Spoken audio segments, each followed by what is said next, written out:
Саламатсыздар әріптестер. Интерактивті ойындар мәзірінде интерактивті ойындарда осындай көптеген ойындар бар. Ішінде қолдануға қиындық туғызатын осындай құралдарды қолдану нұсқаулығы бар. Үстінен басу арқылы қалай қолданатынын көре аласыз. Басамыз. Мысалы, миллионер ойыны бар мұнда. Осында сұрақтарыңызды жазып, толтырғаннан кейін ойыныңызды сақтауға болады.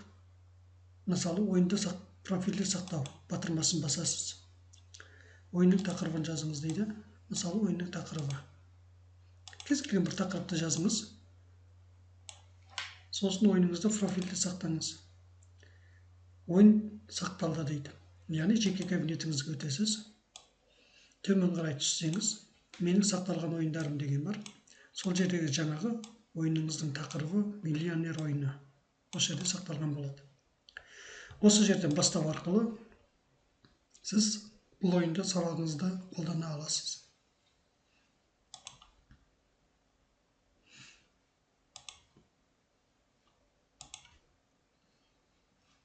Мұндағы интерактивті ойындардың кез келгенін, мысалы,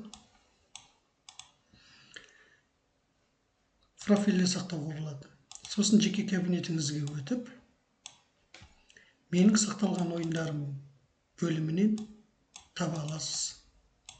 Бұл осында сақталып тұрады. Сабақта кез келген уақытта оны бастау батырмасын басу арқылы қолдана аласыз.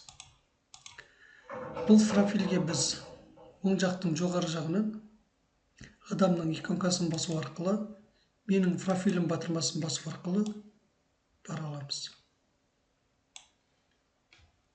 Мінекей, менің сақталған ойындарымды осы жерден таба аласыз.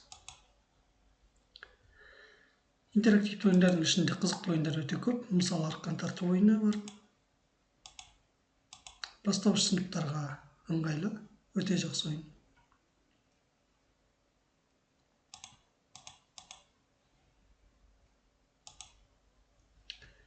Тамаша квиз батл арқан тарту. Осы арқан тарту ойынының тағы бір түрі. Бірақ квиз арқылы ойнауға болады. Бұл құралды қалай қолдану керегі, төмендегі нұсқаулығынан көріп таныса аласыз. Барлық ойындар өте қызықты, сабақта қолдануға болады. Бірақ жаңа айтқанымдай, бұл ойындардың барлығын сабағыңыздан бұрын, яғни алдын ала жасап дайындап, профильде сақтап қоюға болады. Жеке кабинетіңізде ол сақталады. Міне ол біздің жаңағы ойынымыз, сақтап қойған ойынымыз. Осы менің сақталған ойындарымнан келіп, мұн жерден ойынды бастау батырмасын басу арқылы сабағыңыздың уақытында қолдана аласыз. Бұл сақталған ойындарға қайталап айтамын.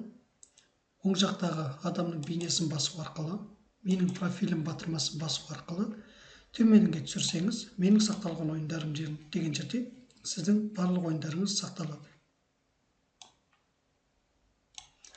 Және бұл сақталған ойындарыңызды мұғалімдермен бөлісе аласыз. Мысалы, мұнда жариялау батырмасын басасыз. Я жариялаймын батырмасын басасыз. Яғни сіздің ойыныңыз сәтті жарияланды. Жарияланған ойыныңызды ойындар ортақ қордан таба аласыз. Мінекей, бұл сіздің ойыныңыз. Енді осы ойыныңызды мұғалімдік платформасына кірген барлық мұғалімдер көре алады. Және ойнауды бастау батырмасын басу арқылы ойнай алады. Немесе көшіріп алу батырмасын басу арқылы өзінің жеке профиліне көшіріп ала алады. Мінекей, жануарлар әлемі көшірме дейді. Яғни, ортақ ойындардан көшіріп алынған ойын. Сізде осы ортақ ойындарға мәзіріне еніп, басқа мұғалімдердің жариялаған ойындарын көшіріп ала аласыз. Мысалы, 10-20-30-40 ұпай ойыны дейді. Көшіру батырмасын басамыз, сәтті аяқталды. Ойын сәтті көшірілді. Менің ойындарым бөлімін тексеріңіз. Жарайды.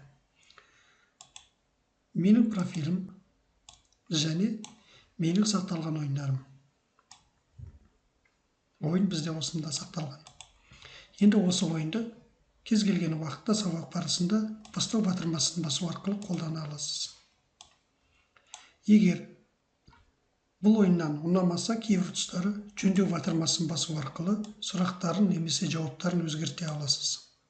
Өзгерткеннен кейін қайтадан өзгерістерді жаңарту батырмасын басу арқылы ойыныңызды жаңарта аласыз.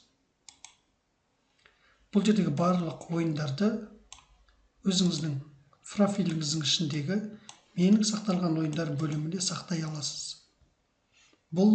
Осы арқылы сіз ойындарыңызды кез келген уақытта сабақ барысында қолдана аласыз.